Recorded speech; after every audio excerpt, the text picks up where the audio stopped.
À travers le monde, les systèmes d'indemnisation des catastrophes naturelles sont très différents. Même au sein de l'Europe, deux courants se distinguent. Le premier modèle auquel adhèrent des pays comme la France, l'Espagne, la Belgique mélange l'intervention de l'État et une couverture des catastrophes incluses dans les assurances dommages aux biens. En Espagne, par exemple, l'organisme public d'assurance détient un monopole en matière d'assurance de risques extraordinaires. Dans toutes les polices d'assurance, dommages aux biens, dommages corporels et pertes d'exploitation, une prime est prélevée par les compagnies d'assurance et est confiée à consortios. Les primes ne sont pas modulables selon le niveau d'exposition. Cuando se produce un siniestro de los que llamamos extraordinarios, como la definición es clara y viene por ley, la compañía sabe que ella no lo tiene que cubrir. Entonces, cuando recibe una reclamación por parte del asegurado, la compañía nos remite toda la documentación y la reclamación que le ha hecho el asegurado afectado. Le consortio indemnise directement les victimes du sinistre. L'État offre sa garantie en dernier ressort. D'un autre côté, il y a des pays comme l'Allemagne, la Suède, la République tchèque ou la Grande-Bretagne pour lesquels l'assurance n'est pas obligatoire. Le régime CatNat repose entièrement sur l'assurance et sur la réassurance privée.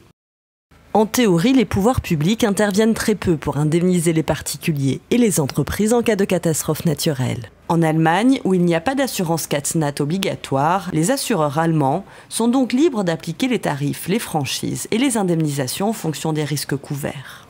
Il n'existe pas de système CatNat en Allemagne.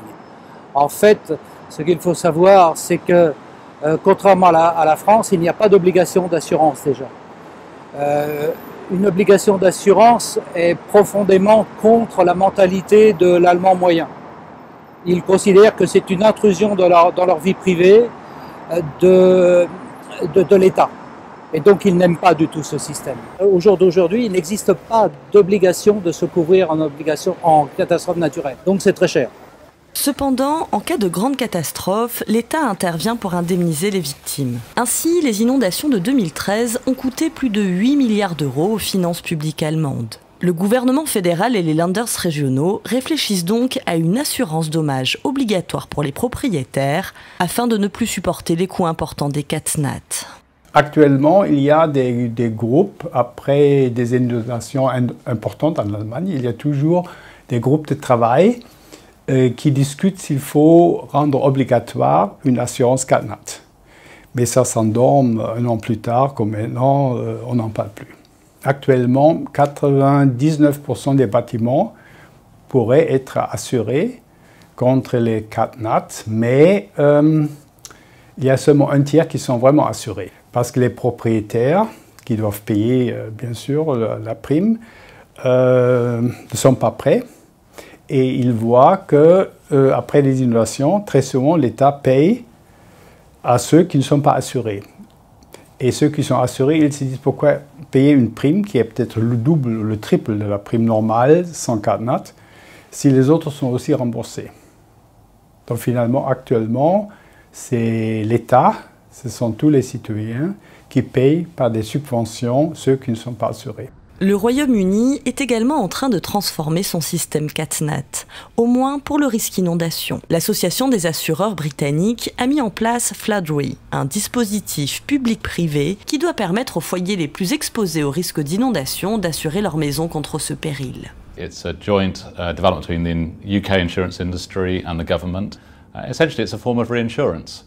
Insurers can cede policies to Floodway, and then we provide reinsurance for the flood element of their policies. Les primes des habitations situées en zone inondable seront plafonnées dès l'été 2015. Floodway doit aussi permettre à environ 200 000 foyers de pouvoir s'assurer à un prix raisonnable. For insurers, they know how much it will cost to cede a policy to Floodway, and that's fixed.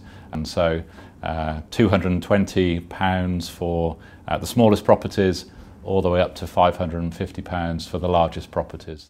Les sinistres seront indemnisés par les primes ainsi que par une taxe nationale prélevée sur les assureurs britanniques spécialisés dans l'habitation, estimée à 180 millions de livres. En cas de facture trop élevée pour le secteur, Floodway fera un appel des capitaux auprès de la réassurance pour renflouer le fonds.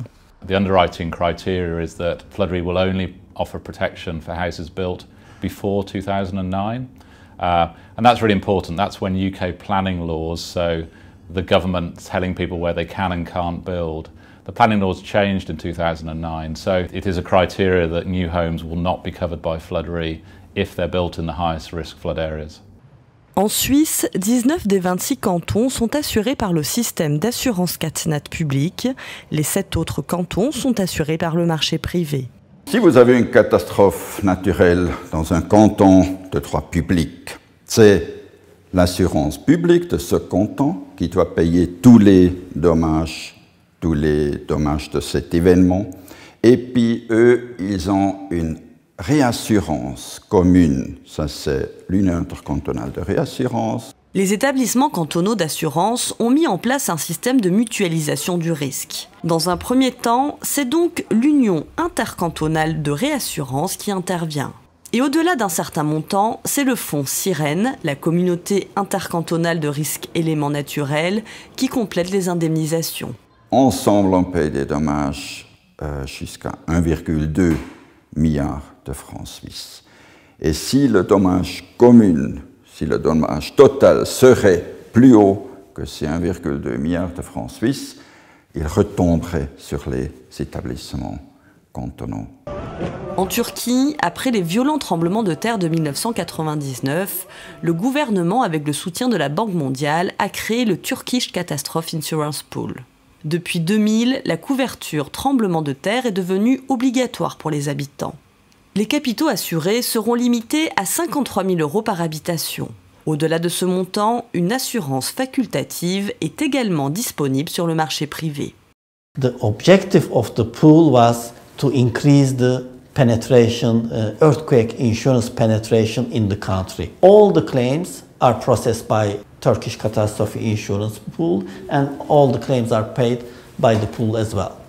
Grâce à un emprunt de la Banque mondiale, l'organisme public turc peut couvrir jusqu'à 80 millions de dollars de dommages. Au-delà de ce montant et jusqu'à 1,5 milliard, le risque est transféré au marché privé de la réassurance. L'État turc offre sa garantie d'État en dernier ressort. Currently, our capacity for the big event is over $5 billion, and we are, as our portfolio is increasing, we are increasing our capacity as well, and our penetration rate is now around 36%.